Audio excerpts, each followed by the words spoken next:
Thank you for joining me today on another Stand on Guard episode. My name's David Krayden. So nice to have you here. And as promised, we have Kyle Kemper with us again. It's been far too long since Kyle joined us. And of course, you might know someone named Justin Trudeau. He happens to be the brother of Kyle Kemper. And we're going to focus mainly on Kyle's opinions today. We'll ask a few questions about the other Justin there. But we're going to focus on some other matters. We'll be right back with more.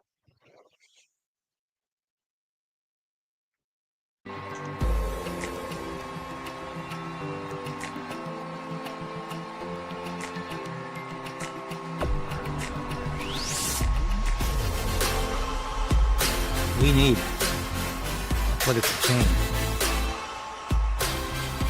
but we also need the resolve to resist.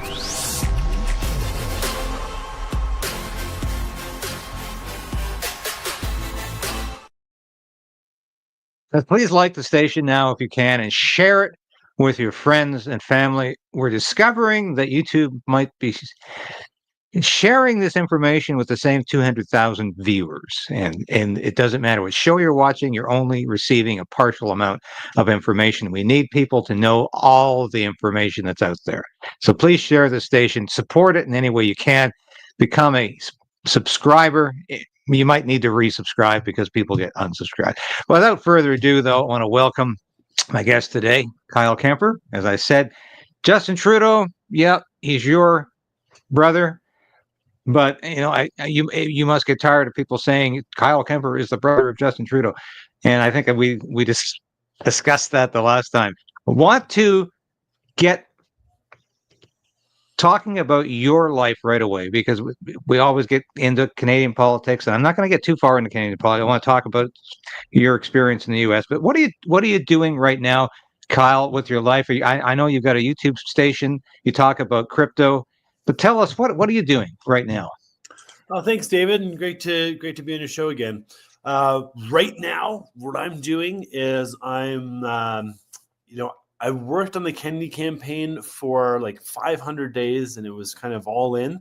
And so I have given my wife and my kids a break from all of that, and we came to Colorado, and we are spending 1 month working on skiing. I have altogether 6 children and have them all together right now, and we are attempting to be on the mountain nearly every day and work on their skiing because it's really important to ski and to teach children when they're young to ski if they want to grow up to be good skiers and athletes. So that's what I'm doing right now. I'm about to head to Denver, and I'm going to go to the ETH Denver conference that kicks off tomorrow through the weekend.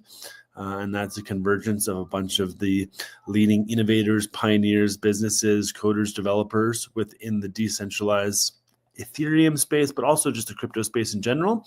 And following the election of President Trump and the confirmation of Secretary Kennedy, Secretary of HHS Robert F. Kennedy Jr., we launched Club Maha to create a vehicle to discuss all the various Make America Healthy Again initiatives and opportunities.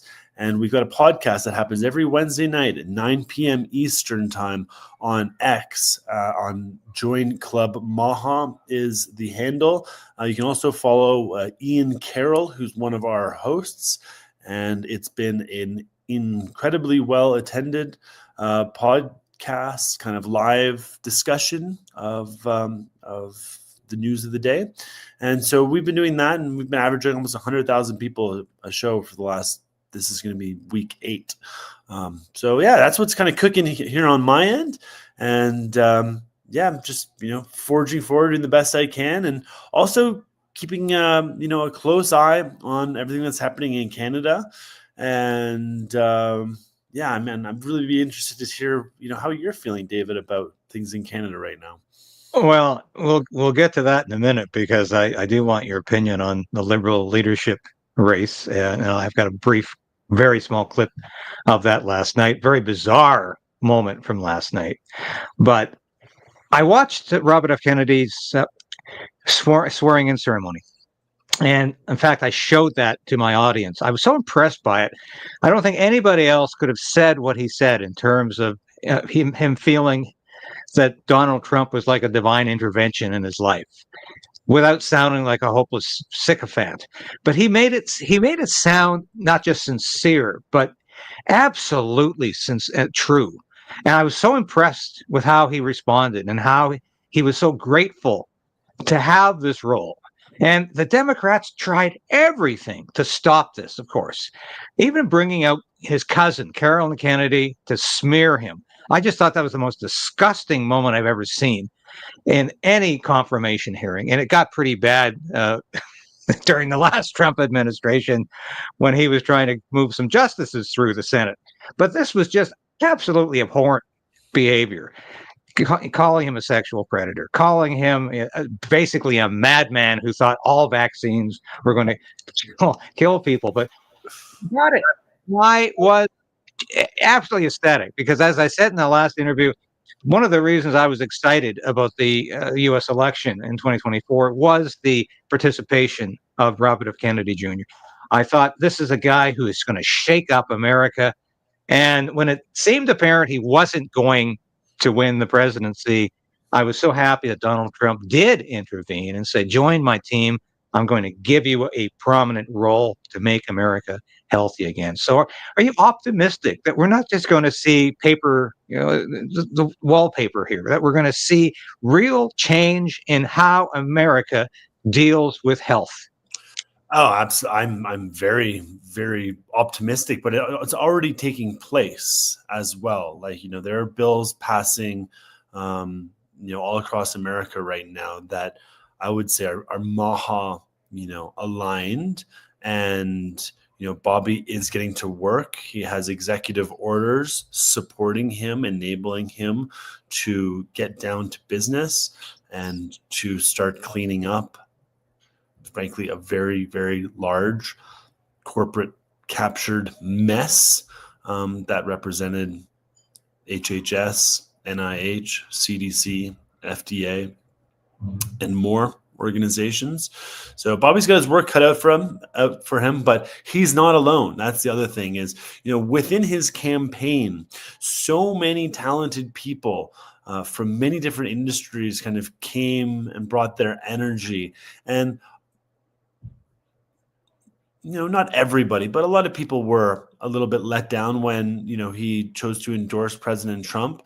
But now that, he's taken office and we've seen the actions, it's actually very much like almost all the things that Bobby was talking about during his campaign are coming to bear. So really, this is the kind of the best case scenario, in my opinion. And, I really wish Canada would kind of chill out on the extreme Trump derangement syndrome and, we're kind of recognize, how vicious, a media system can be towards polarizing opinion and festering and foistering hate on individuals. And so I think Donald Trump is one of those, key examples.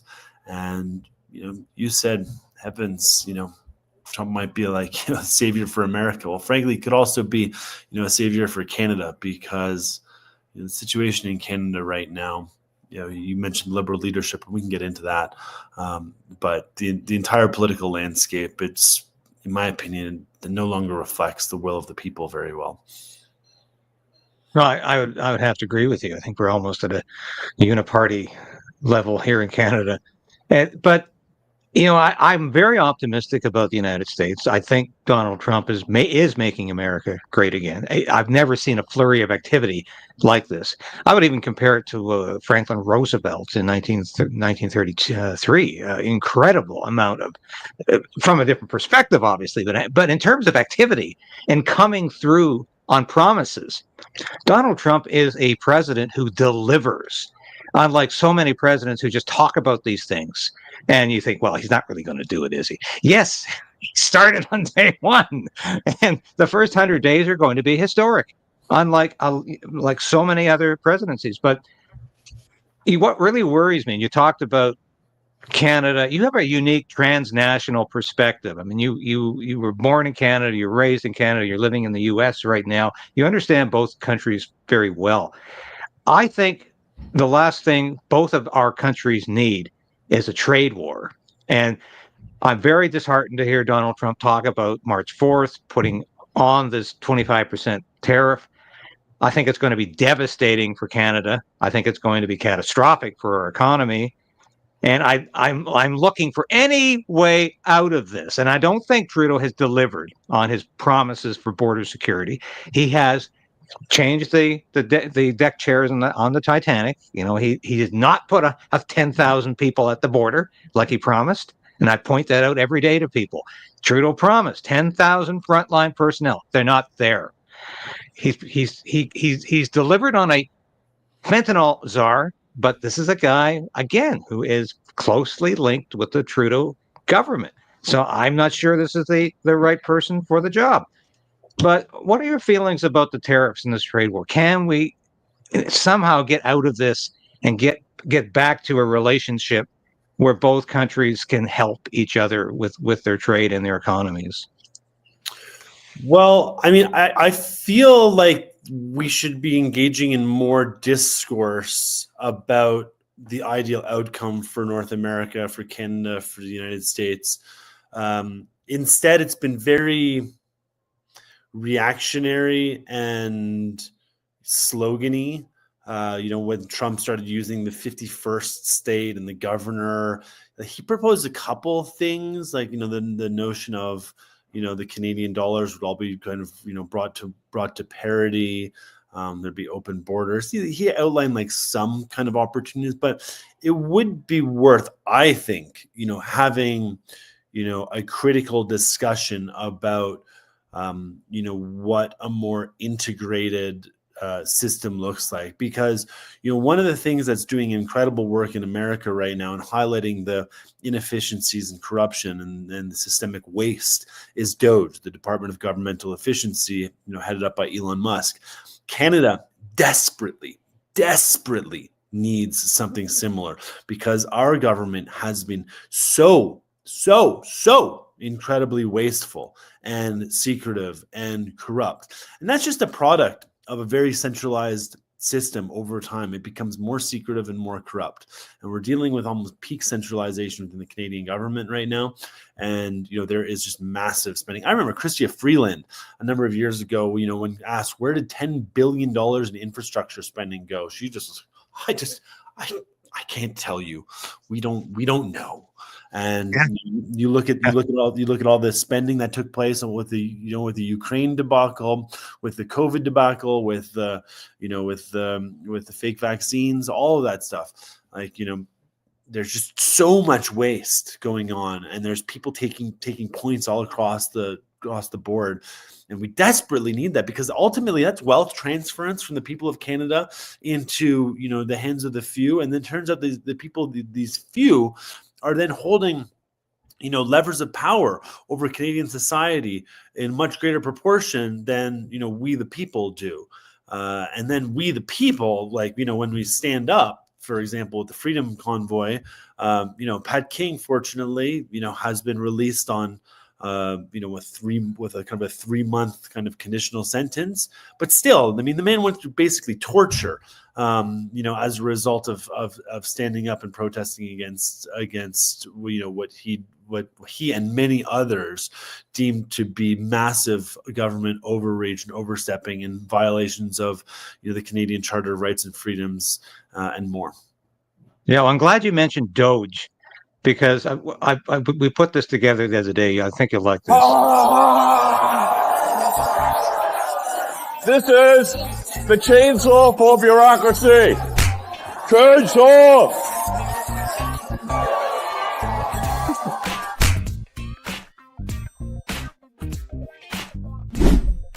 You can't handle the truth. Resolve to resist. Yes. Do we need a Doge in Canada? You bet. I can't agree more with you. And they will find more horrifying facts. It's like reading the budget, Kyle. You know, they don't talk about what's really in the budget during the budget speech every year. It's when you read the estimates, when you go through the fine print and you say, holy hell, they're spending how many hundreds of millions of dollars on this? They never talk about it. They just spend it. It's almost like a black ops budget. And it's all of these crazy things that these governments are spending money on. They never talk about them. They don't advertise. They just quietly spend the money and hope nobody notices. So this is what Doge is doing in the States. And I applaud them. I think it's fantastic. And it's getting back to what America, for me, always was about. You know, whether it was Ronald Reagan or whether it was people who stood up for less government. And you go back to Ralph Waldo Emerson, I think, who first said it, that government is best which governs least. Thomas Jefferson repeated it over and over again. But that's what I want to see from government. Get out of my life. Stop telling me how to live, how to think. Stop spending my money on useless projects. And stop telling me that my speech doesn't matter. And that I don't have free speech anymore, and anything I say that you disagree with is disinformation. And I'm hearing this from so many governments, and I'm not hearing this from Donald Trump. Thank God. He's saying, forget the DEI, forget the critical race theory, forget the disinformation bureau. We're going to have free speech again, and we've got a guy like Elon Musk out there with the chainsaw. I love it.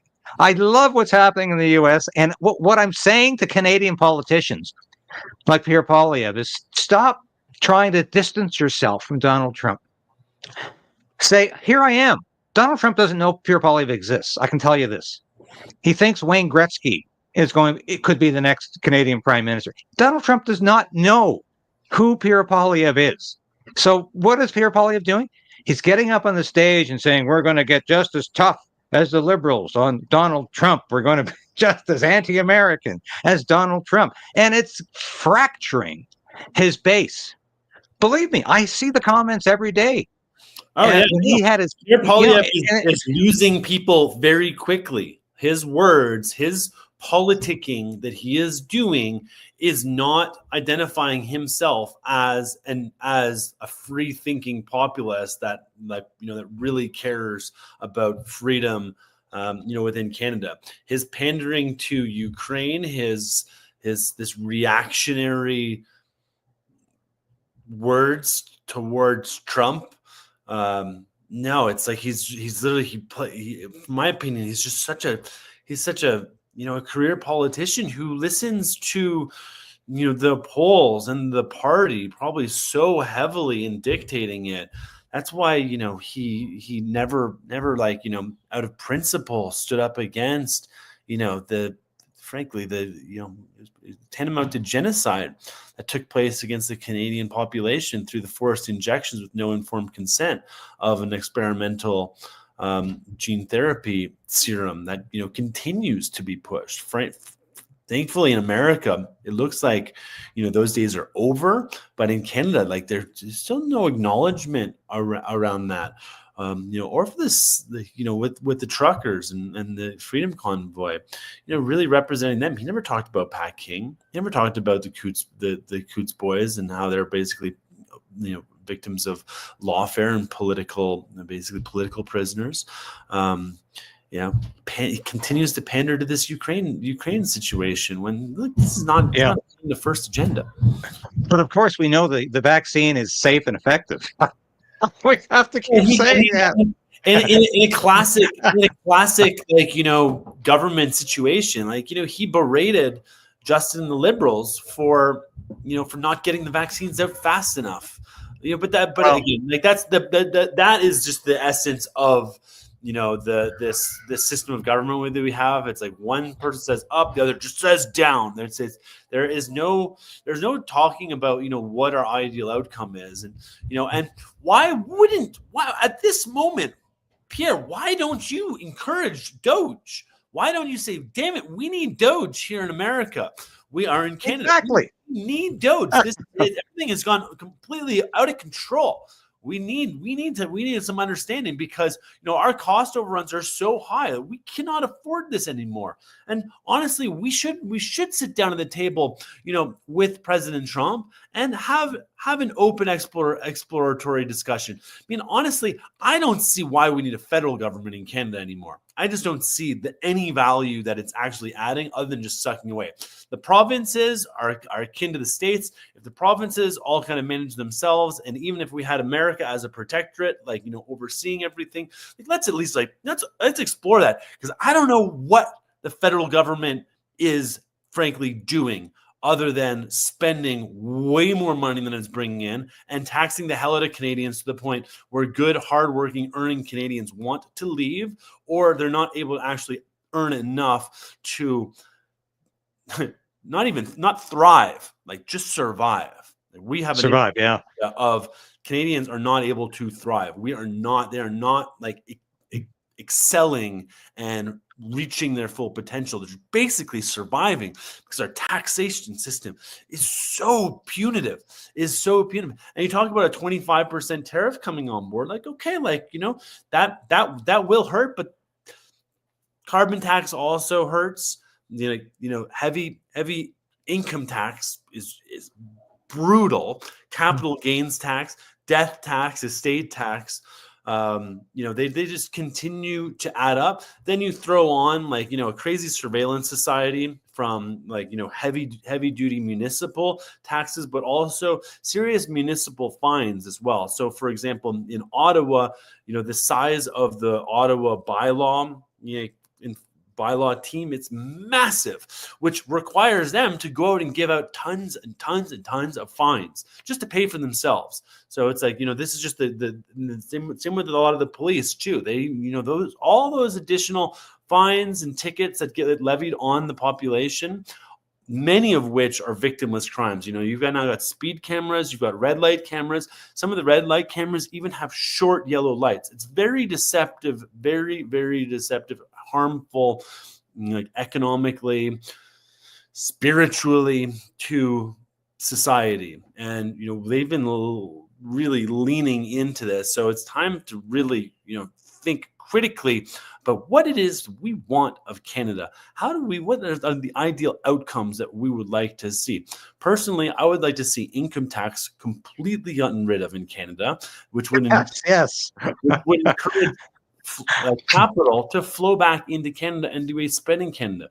We need to reduce the size of our government. Right now, what the Canadian government, media, corporatocracy has done is they've really punched down on Canadians to the point where they've created, in my opinion, a fairly desperate society. And not everybody, but at a macro level. And they've encouraged, and as a result of this, a lot of the leading innovators, pioneers, entrepreneurs, new business creators end up leaving Canada. So they recognize as soon as you see some success within Canada, you're going to leave. And there's a few examples, Tobias Lutke and Harley Finkelstein from Shopify. But even I feel like they're to the point right now that they're probably getting ready. They're getting ready to leave. It's just too punitive. The government wants to take all your money. They want to control you. So what do? You leave, and then you take all that wealth with you, and you go spend that wealth and develop that wealth somewhere else. Whereas in Canada, if we were to remove and eliminate the income tax and make spring again, make spring fun again, we would have the opportunity for wealth that's all over the world, that's sitting on the sidelines, to come back to Canada, to be spent in Canada, to be invested in Canada, to grow. But I don't think it takes gumption, and it takes courage in order to the Laurentian club system. So think about that. I can't believe we are so on the same page, Kyle, with all of this, because I never will be in any politician's pocket. I will criticize politicians, even though I want a change in government. I want to see the Conservatives take the next election. I'm going to keep criticizing Pierre Poilievre when he's wrong on issues. And, he's wrong on Ukraine. You've mentioned this. He's dead wrong on Ukraine. And yesterday he was going on and on and on about how horrible it was that this war started, even though it started in 2014, not 2022. He doesn't realize that. But here's the story, Kyle. Nobody has reported this. Like, your brother announced that he was going to give Ukraine $5 billion in seized Russian assets. So I looked it up and I said, really? We've got that much in seized Russian assets? No, we don't have that much in seized Russian assets. We have about $100 million in seized Russian assets. Where is he going to come up with the other $4.9 billion? This is absolute nonsense. And nobody invited him over there. Let's just front the money to them, and we'll reconcile it later through our accounting procedures. No, I mean that's another. I mean, we also like at the outset of the war, we basically impounded the Antonov kind of commercial like super plane at the Pearson Airport. It's probably still sitting there, and I think we were charging them money. Like we basically stole one of like their crown jewel planes, as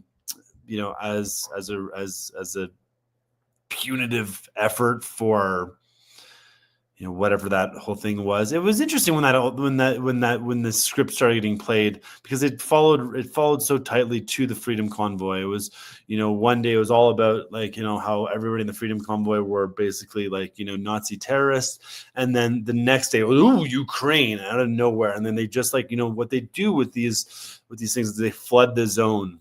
Flood the zone is the media term, and that's just like coordinated messaging assault across all different channels. Wouldn't it be nice if they flooded the zone with the need for Doge in Canada, the need for serious questioning and like and looking like, let's use AI to go over and to analyze the decision making patterns as well as the spending patterns.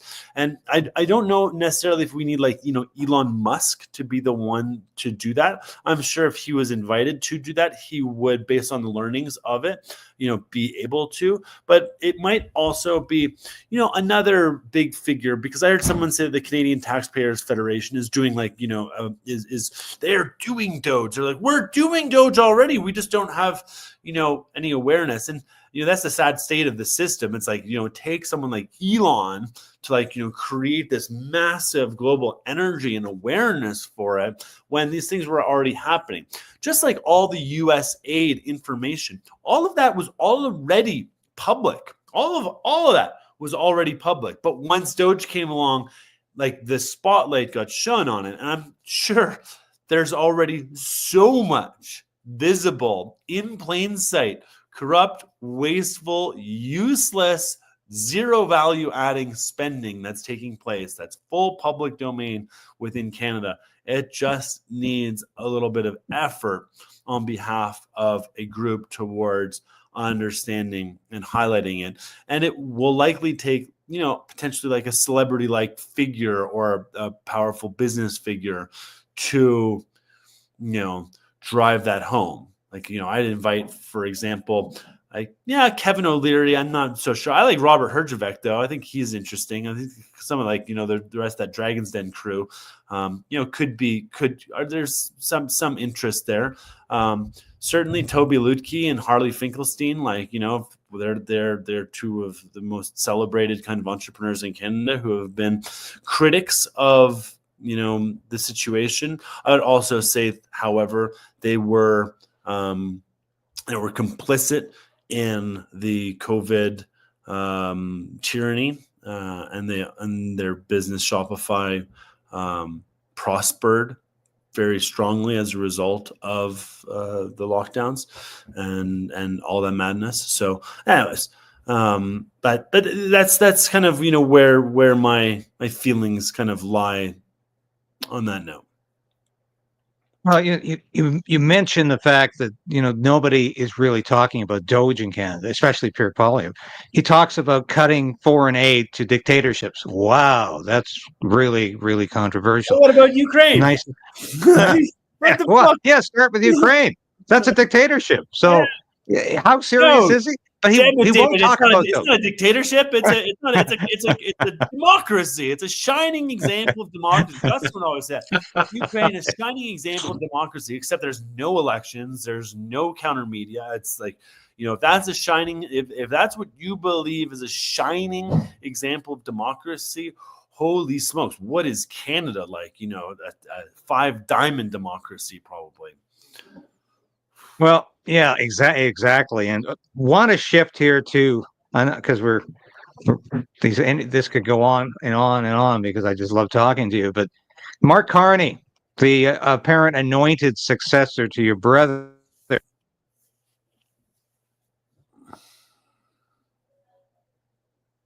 You're muted.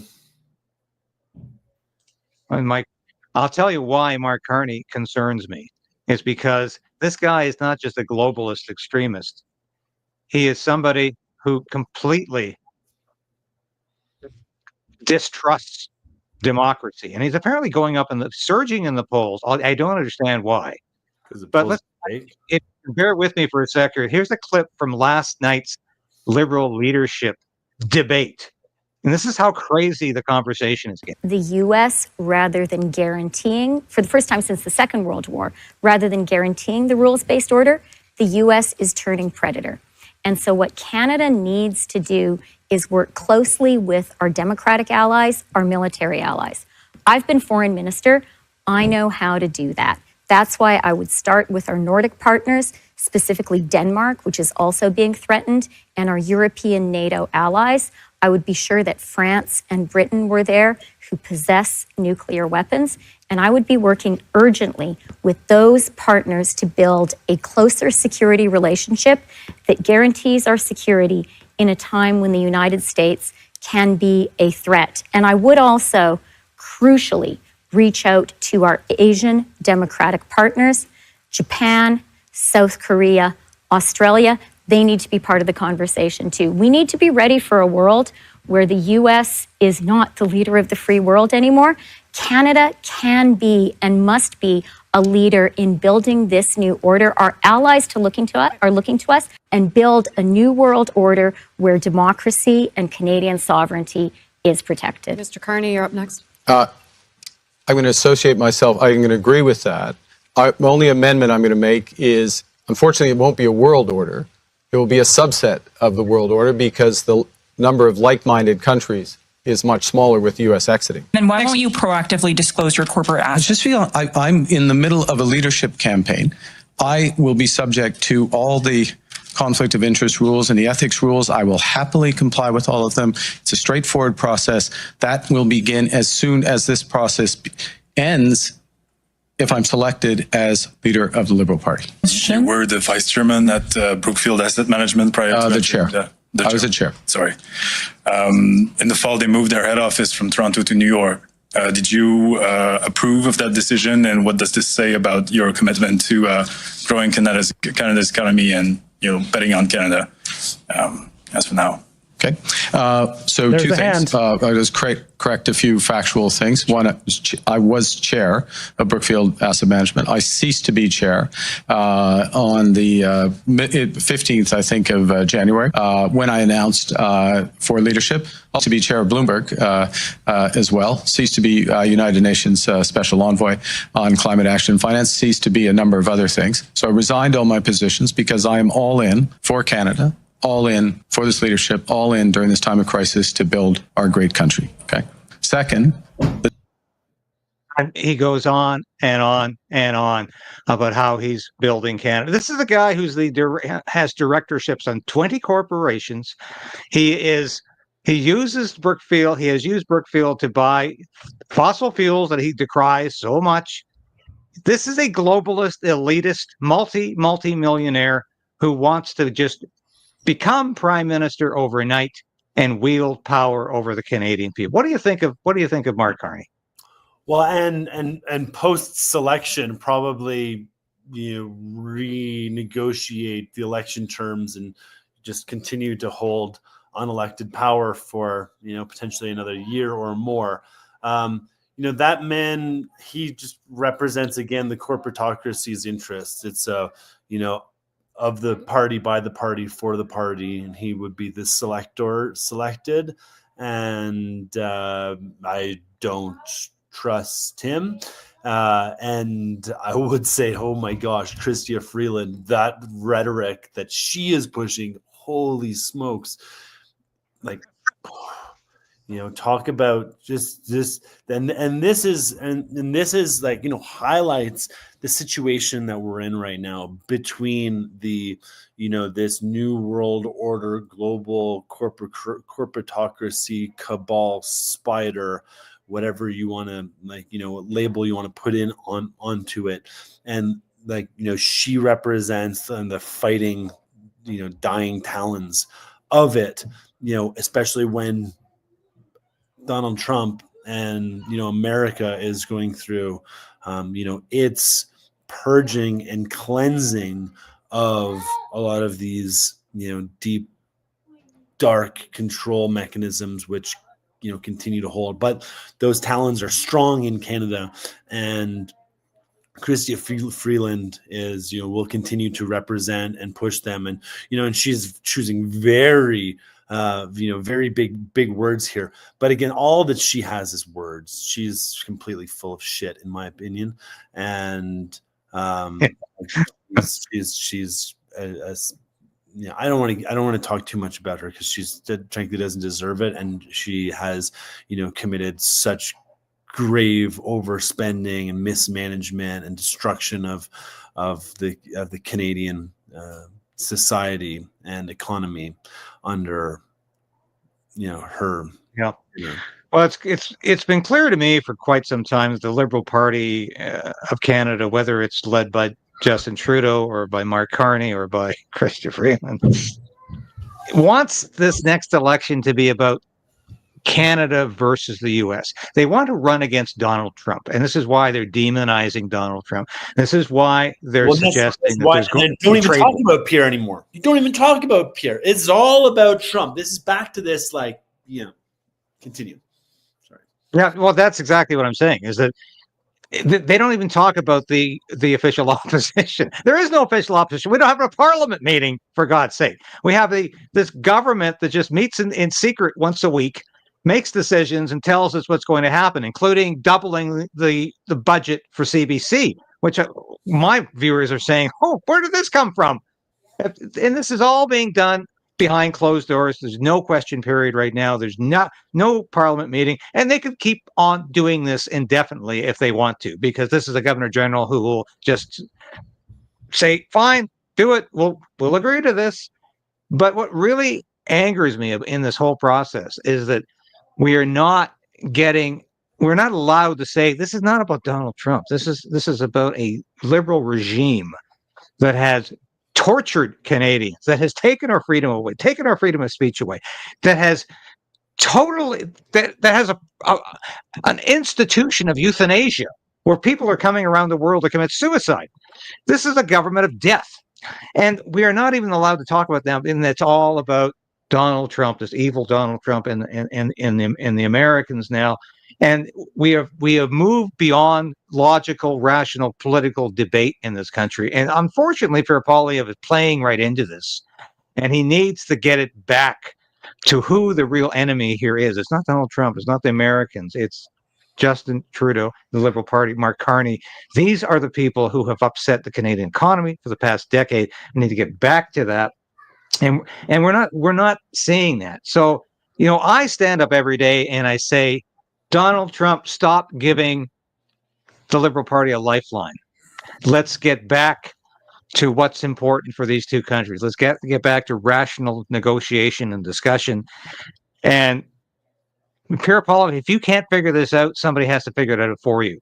You're being used. You're being played here. You're being played by the globalists, by the people who want to put Mark Carney in charge. And he's surged in the polls, apparently. I don't really believe the extent to which he supposedly surged in the polls, but I do think there's a problem here with Canadians being totally sidetracked in terms of their perceptions about what's important to them. They can't afford to live anymore. You started the conversation off this way. Canadians can't afford to live anymore, to put food on the table. They've got a carbon tax that's going up again in a couple of months. And it's going to be just like another. And Mark Carney, and this will interest you. If you don't know this, I'm sure you do. Mark Carney is proposing a carbon tariff. And you've already mentioned the fact that the companies are leaving Canada in droves because the environment for doing business is that much better south of the border. But if this carbon tariff goes through, along with his corporate carbon tax, we're going to be looking at huge immigration of corporations leaving Canada for the US because they're going to say, why should I do business in Canada when I'm being punished? Because you said taxes are punitive. That's all taxes are now. Governments don't need the money. They just print it. They just print the money. Yeah. Taxes have become a punitive measure against people to punish them, to make them feel like they've lost control.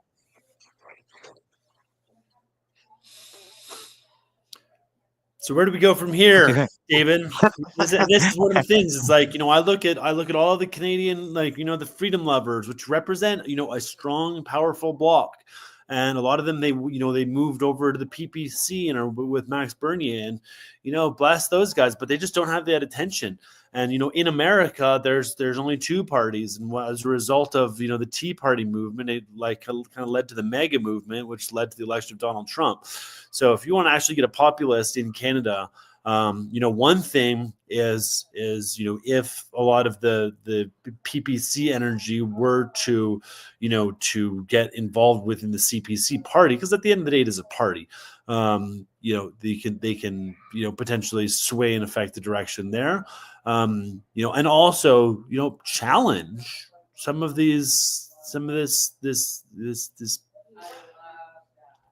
poor politicking that Pierre is doing, and kind of stand up. And also, I would say, it feels like, damn it, we need to have an open, honest, discussion and discourse about, a strong North America going forward, and how we can, keep the flag, because I feel like the flag is really important for Canadian identity. I don't think other than the flag, there's that much that really represents Canadian identity. I don't think it's the allegiance to the king.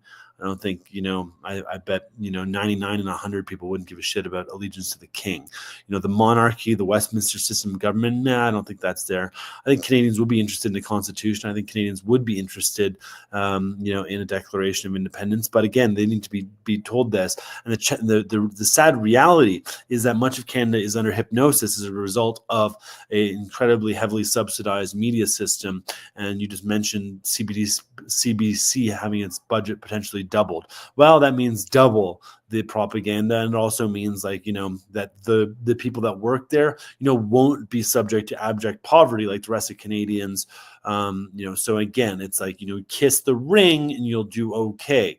Work for the government and you'll be okay. Continue to support this heavily centralized, heavily secretive, corrupt government that will not engage in open, honest debate about things. That's the other kind of sad reality, is these polarizing, bifurcated worldviews by which many Canadians subscribe.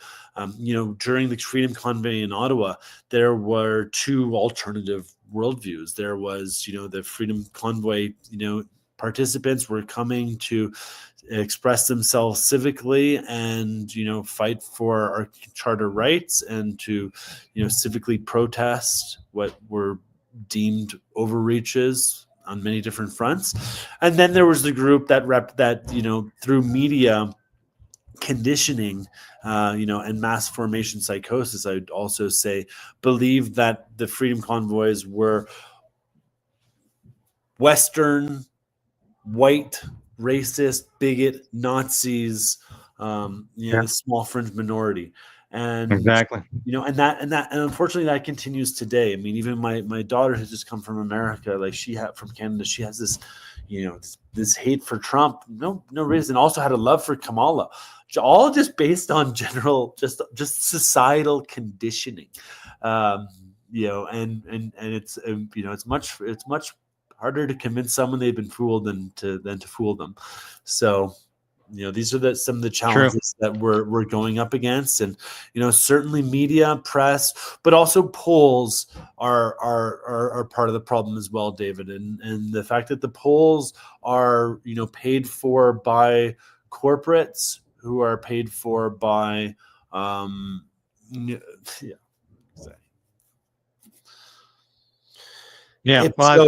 we can see there, ecos, nanos, like, there's just a few groups that based on the wording of the questions, based on the ideal kind of outcomes, they create this narrative, and then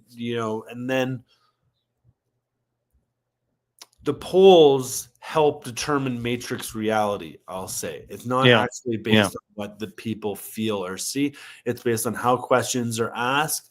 Corporates pay for those. Politicians react to them.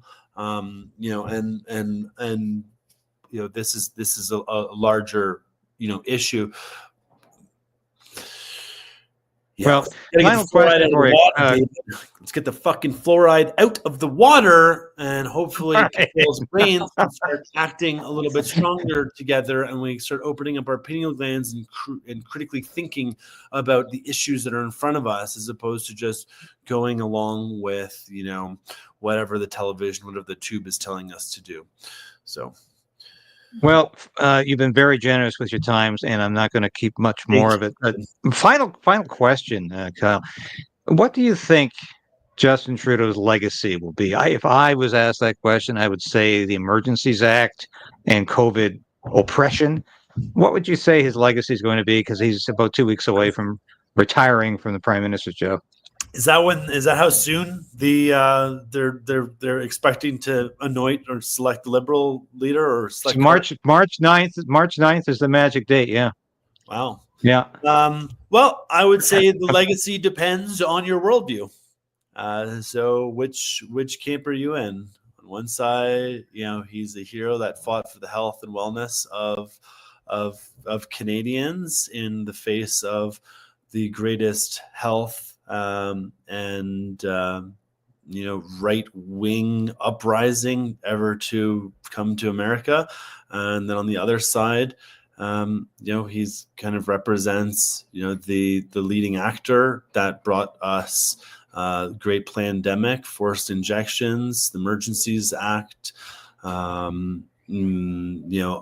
woke policies,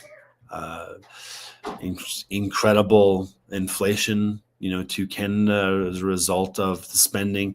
Now, again, I would say, he was just one of the players that helped facilitate a lot of that wealth transfer from sovereign citizens into the club's coffers. So we shall see. But either way, I hope that, once released from that, that he can once again be a free man and be free of opinion and thought, and potentially share light and feedback. And I don't know if he was truly courageous. That was a very the machine. That was a very diplomatic response, Kyle. I appreciate that, because you're talking family, and as much as you may disagree with the man's policies, I understand how you responded there. Kyle Kemper, it has been a pleasure again talking to us. I don't know anybody else, well, a couple of people who I'm on the same page with in just about everything as I am with you. It's always so nice to talk to you, and let's not wait so long to have you back, because you are not just the brother of somebody. You have so many original ideas, and you need your thoughts right now in Canada, because as you've identified,